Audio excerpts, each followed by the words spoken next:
A huge privilege to have a lady who's had, in my opinion, an incredible 2025 season. She started by winning the very first major of the year at the Essex Masters, uh, topping it all off with a world championship in the middle of the year. Amy Easeman, welcome to the Flying Target podcast. Thank you very much for having me. So, in setting this up, you and I have been chatting on the socials for a couple of weeks, and you said to me after the World Compact, you're a little bit deflated. It didn't have the shoot you wanted, so it's been a bit of a season of two halves for you.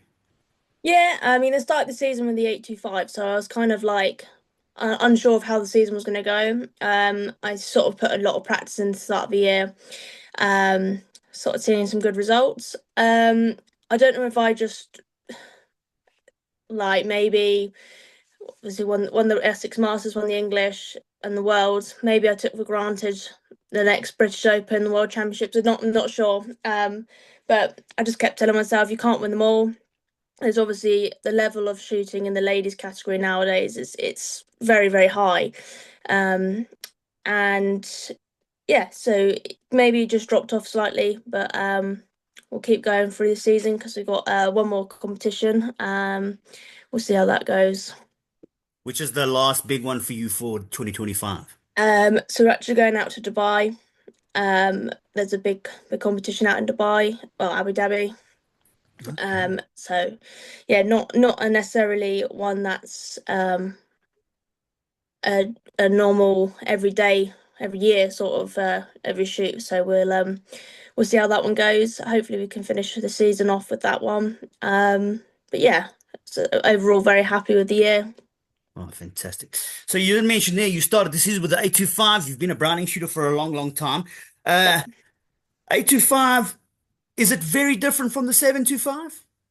Um, I think in terms of weight, it is, yeah, mine's quite light. Not sure exactly how much it weighs, but yeah, it's a lot. It's meant to be like a slender gun. It's meant to be smooth edges, nice and not whippy, but it's meant to feel sort of light in the shoulder, so you can really get on targets quicker. Okay. Um, And you say you started the season with it, so you won all those titles this year with the 825. yeah, Oh, yeah, that's fantastic. yeah. So I got it in November. Obviously, at that time there was not much shoots on in that period of the year. So I just started doing a lot of like local shoots, registered, and then put some practice in the weeks coming up. And then yeah, just sort of started gelling with it quite early on. The kills I was getting out through the combination of the chokes and the new shells because I'm also shooting the double A's, Winchester double A's as well. Um, so they were sort of new to this season, and I think maybe last season I was shooting them as well. Um, so yeah, so this year's all been with the 825 where when Browning told me that they were bringing out this 825, I was like, not sure how I feel about it. Don't really want to shoot it. Um, and they were like, "We're so glad that you actually do get along with it because we were quite skeptical about how you were going to receive it." But yeah, I can't complain. So No, fantastic. Hopefully by the end of the year we'll have some 825s in South Africa for us to test yeah, out. I'm oh currently good. shooting a 725, so I'm looking forward to trying it out. Yeah, well, hopefully you have the same transition as I did because I was shooting the 725 for 10 years. Um, so when Browning said like we want the team to swap to an 825, how do you feel about it? And I was like, um, not happy at all. I love my 75, don't want to change. Yeah, yeah. Um, and so when it come out, I was sort of a bit like hesitant with it, but no, I really enjoyed it and I think you will too. Yeah, So hopefully we'll fantastic. get a chance to shoot it. So, Amy, the internet is full of content, basically highlighting you from shooting from very young. But you mentioned that the standard of shooting in the ladies category is so high. So, this competition now at the end of the year, I know I've seen the advertising for it. These big money competitions are starting to come into our sport again. They took Yeah. it, in the mid 90s, there was a bit of an incline, but basically from the mid 90s right up until basically 5 years ago, there was not real big money in. So it's good to see these kind of things. Are you seeing that kind of increase in the female categories and the ladies categories as well? I mean, yeah, I mean this one is probably the first one where it's matched the men's, because the prize pot's the same as the men's category. So for that, that's a big step, especially in the female Yeah, shooting. So hopefully it's been done to sort of entice a few women to get out there. I mean, it's sort of it's such a male dominated sport. There's obviously a lot more males than there are females. So of course the men's money is going to be, or should be, higher than the yeah, ladies because of entries, because we always work it. You pay £5 and that £5, it goes into your competition fee, like your prize pen, like your the payouts. So yeah, it is good to see, and I hope that well, I'm very appreciative of it. So I mean, even when it was they only upped it probably maybe 3 months ago to the same as the men's. yeah, Um, I think I think they added 50 grand onto it. So I think it was already 50,000 pounds for the ladies high gun, yeah. and now it's matching the men's. So that is just incredible. Mm. No, it's fantastic to see. It's and like you and I, we met last year at the World Compaq in Hungary, and Mhm, the standard of shooting in the world has just gotten so good. I mean, mhm, we this year we had a 200 straight winning the World Compaq, and it's not going to be long before perhaps Amy Easeman does the same on a mhm. World Compaq or something like We'll that. see. We'll see. Yeah, yeah, no, it's possible. It's Okay, so let's possible. go back. Let's go back. Yeah, so your dad got you in, and that's what's beautiful about the shooting sports. Very family orientated. I have been shooting since I was 9 years old, also through my dad. So was it something that you and he could bond over from when you were a little girl? Yeah, yeah. So I have a sister as well, and she just never showed any interest in it. And I remember Dad going off clay shooting, and I remember him going out to the selection shoots. And where are you going, Dad? Where are you going? What are you doing? I want to come. Blah blah blah. And it just got to a point where I was old enough to actually hold a gun. And he was like, "Well, have a go. We'll go down to our local gun club." And Dad's been a member of it since he started shooting, so have I. Um, so yeah, I started going with him. I mean, there's a photo of me. It has been on social media, and there's me with like a 410, like the worst stance you've ever seen, like purple wellies, crop top, like cropped trousers. And that was the first photo that was ever taken of me with a gun. And then yeah, so we just from that we just started going having lessons with a local chap who used to be our gunsmith. And then yeah, we just sort of went through the ranks and started doing local shoots, started becoming a member of the CPSA. And then I think what year was that? I started 2012, no, 2012, sorry. I did my first selection shoot for GB. I think at the time that was when Compact was fairly new. Yeah, Um, and I was so 2012 I was 11, and then I made the team when I was 12. So then the following year was the first one, and then I remember our first medal was in South Africa at yeah. So I wanted to Hippocrete. say that. Yeah, you've had a Yeah, long and successful history with South Africa. Tell me yeah, about that trip. yeah. I mean, so I was 14. It was unbelievable. I mean, I can't. Everything was great. I remember doing my first 25 straight there. Um, yeah, when I shot with Cheryl Hall was in the team. I think she may have won the ladies category that year. And the Linda Grayson, she's not. I don't think she shoots. Well, not much anymore, which is a shame. So yeah, so that was. I mean, it was that long ago. It was 10 years ago. It's, well, 11 years ago now. So, like, it's hard to like bring your mind back that Yeah, far, but I just remember it was a great trip. yeah. And obviously being in South Africa is a lot of differences from the UK. Oh, So where we were staying and everything was completely different. But yeah, I loved it. Yeah, really one of my probably best trips, because you bring your first medal back. It's one of your best ones. yeah. Okay, then, well, tell me about winning the world championship because it's not your first world championship. You've done it in various categories in the journey to get here. Um, but tell me about this year. It's the most recent. It was at, well, they call themselves the home of shooting, but I think there's another place up north called Eaton Hall that may be knocking on the door for that title Yeah. soon. But tell Yeah, me it's about the sore world champs. subject. Yeah, it was well, so Churchill's is only 20 minutes from me, so it technically is my home of shooting. Um, yeah, so luckily to be a home ground for me. Some people say it's an advantage, who knows? Started the week off with the super sport in the sport trap and the prelim. I did fairly average, nothing really expect like the wind and the rain played such a big like component to that shoot. Like depending on what day you shot, it really depended on your score. Yeah. Um, so I was pleased with how I shot the week, and then I had the Wednesday off, caught up with a bit of work, but not too much. And then yeah, so I shot with the England team. And you So shot we with a went South round. African. You shot with Matt Griff. Yeah. Yeah. It was outnumbered, definitely. Bless him. But he was loving it. He came back raving. He's like, I love loving life. No, it was great to meet up with him and his wife.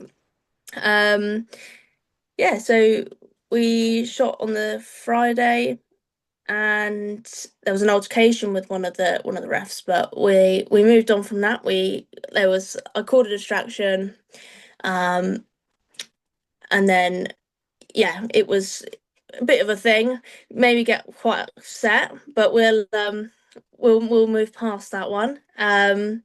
Luckily I had Well, the team no, around let's me. not move past that because it's it's these things that happen in a round, and especially like in a world championship round, that often define how the shoot goes for us. So, Yeah.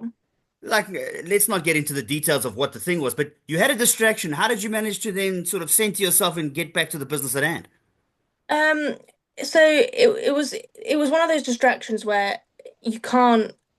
It distracted me. I'm a very honest person. I've got a lot to lose. So if like it's not the case of I didn't want what was infecting me in that moment in time when I was stood in the cage. It was a bit of a hold up. So there was a lot of people stood around that cage, and I didn't. First of all, it's like people think I'm cheating. That was my first initial. Oh my God, this isn't me. Yeah, Um, and then it's just sort of the ref. We had a discussion. The ref then allowed me to take the pair again, and then it was a hard pair. I mean, I think most of the stands were hard pairs anyway, yeah, so you didn't need extra things that were yeah, affecting it to make it harder. Um, so yes, we decided that yeah, okay, you can take the pair again, and I only had I think it was one pair to go. I can't really remember, but managed to see the stand through, and then I just managed to take myself off, and yeah, okay, I got myself a little bit upset because I just thought everyone. I don't know what people are thinking of me right now, yeah, um, and like I said to Dad, because obviously Dad wasn't shooting with me, so when I come back to the clubhouse, I said like, I like explain what happened. Um, and it was very much a case just like just try and forget about it. yeah, At that point, I don't look at scores, so I didn't know what any of the other ladies had shot. Um, it was just very much really trying to work for the team and just keep going for the team. The team needs you to don't give up almost. But at that moment when I come out that cage, I was like almost F this. Like I'm not being called a cheat. yeah, Um, so we carried on and explained to Dad, and it upset me. Um, because I said to like everyone, I said like it's I've got too much to lose. I've got my sponsors, I've yeah, got this England badge on that it means more to me than anything. yeah, Um, so yeah, I had a few minutes to myself, some water, and just took some time out. The next stand wasn't great. Um, but we just kept going really.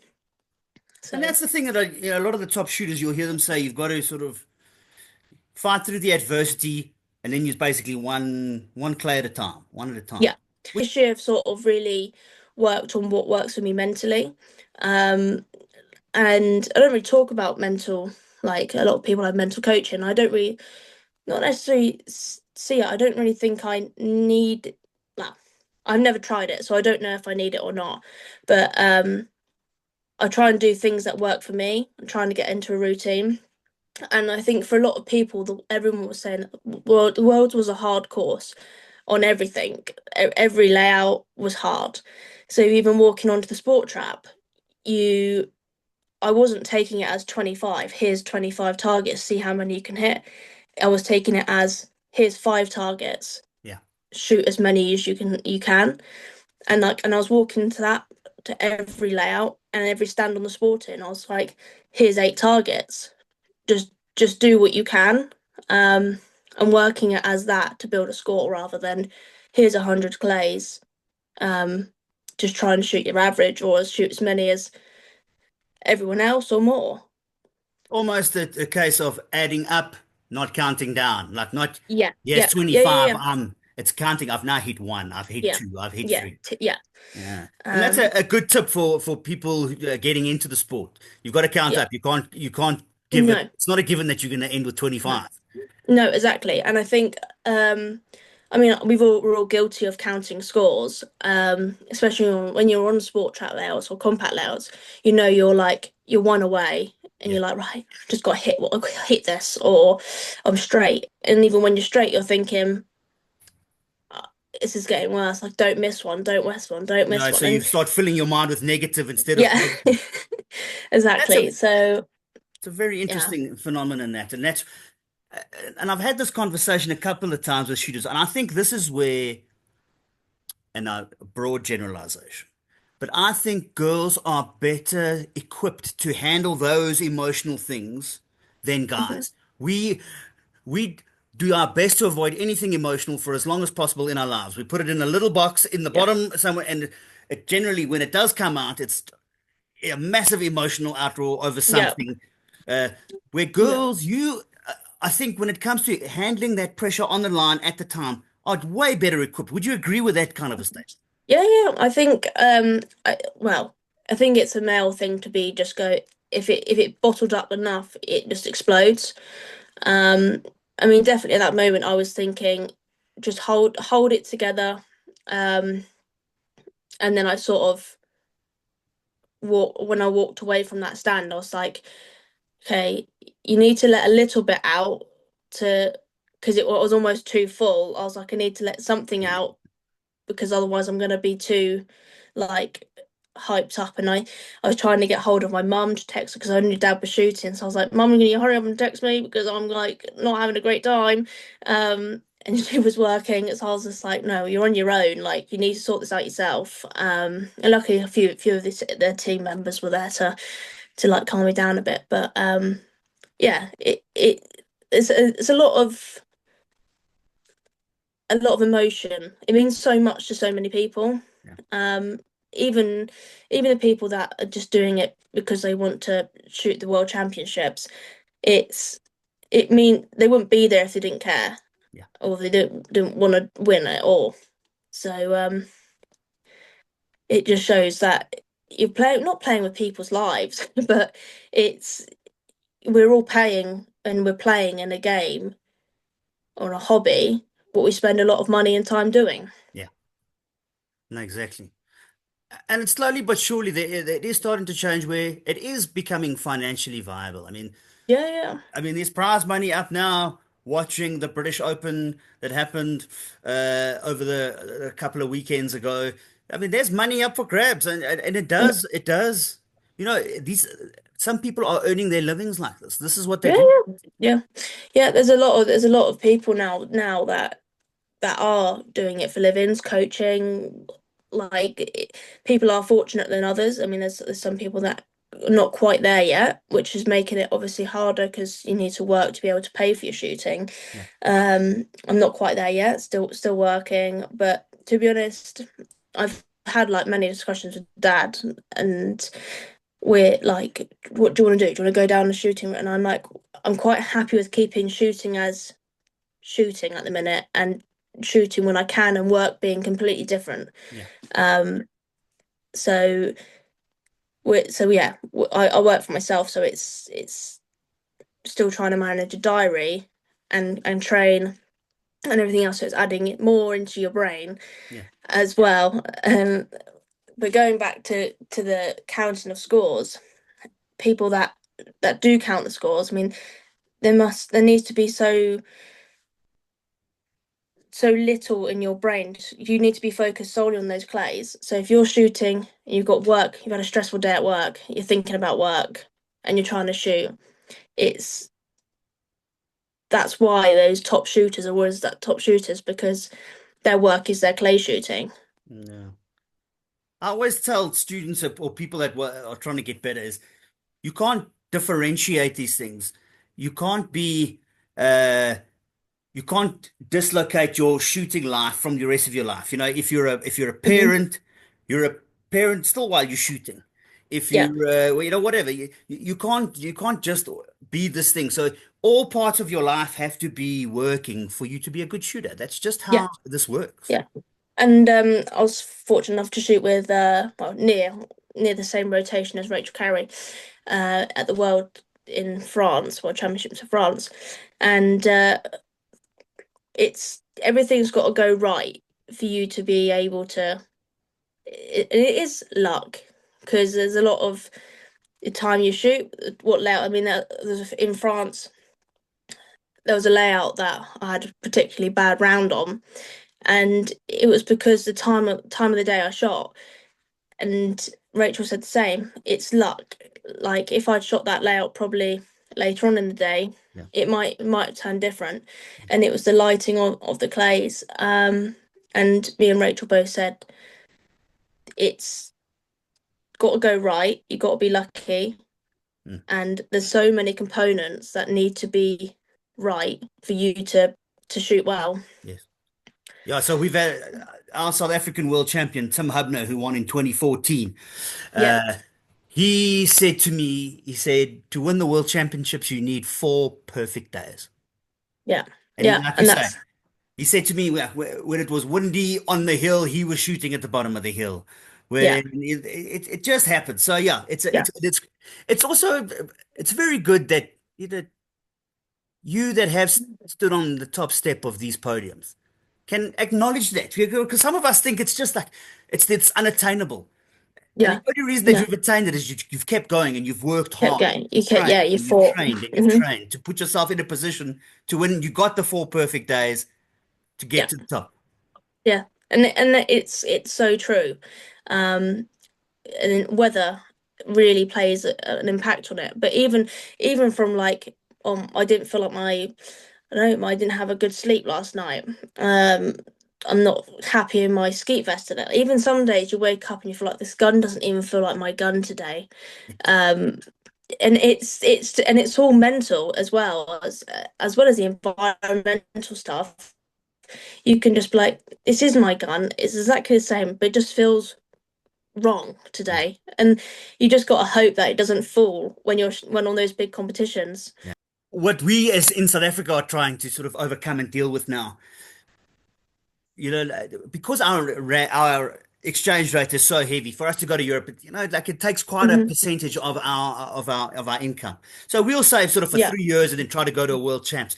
And I remember Yeah. last year in Hungary, in the parking lot, I heard two guys speaking and they were, see you next week at the Italian Open. Or I was like, they're going to do this again next weekend. I'm going to do this Yeah. again in 5 years if I'm lucky. Yeah. No, I know. It's we're quite fortunate with the amount of shooting we get, and in being in Europe, it's just, I don't know, Italy, not that far. It's a car journey, it's a flight. It's not too bad to get to, especially France. A lot of people drove to France from England, so Yeah.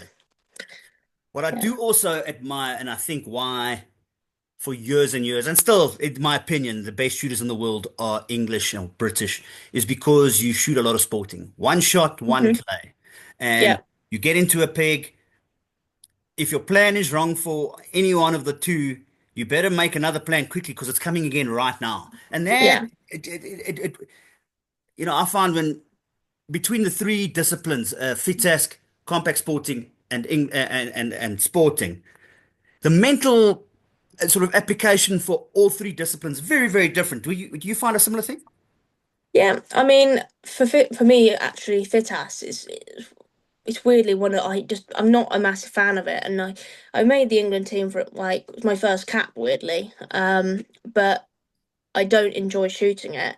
Um, but English sporting, that's all we really have a lot of practice of. We don't have hardly any compact shoots unless it's an England a GB selection shoot. So we literally maybe have 10 registered compact shoots a year across people either putting them on just for a change or it is a GB selection shoot. So we have to shoot sporting to be able to shoot really because that's all that's on.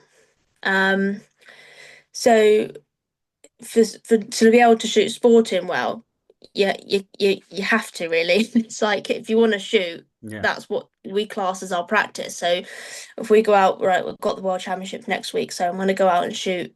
Just have a little like 100 registered. I'm going to go out and shoot that. So we use that English sporting as our sort of practice. Um, but like you say, it's here's two birds, shoot them, do it again, do it again, do it again, Yeah. and that's like. But like you say, if you go in with a plan, your plan doesn't work, right? You gotta do it now, like to, and then before you know it, like we're all guilty of it.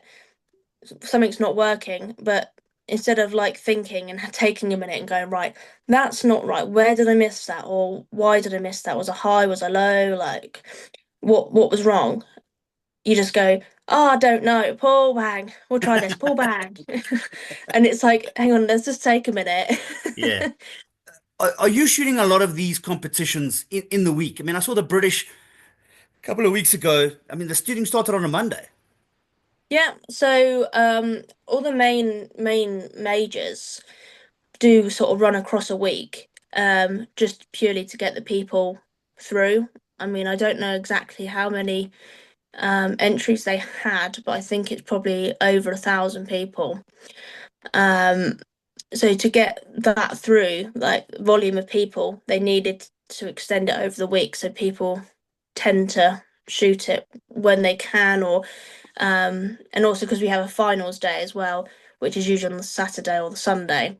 That's what they push it up a day to be able to shoot it on the weekend.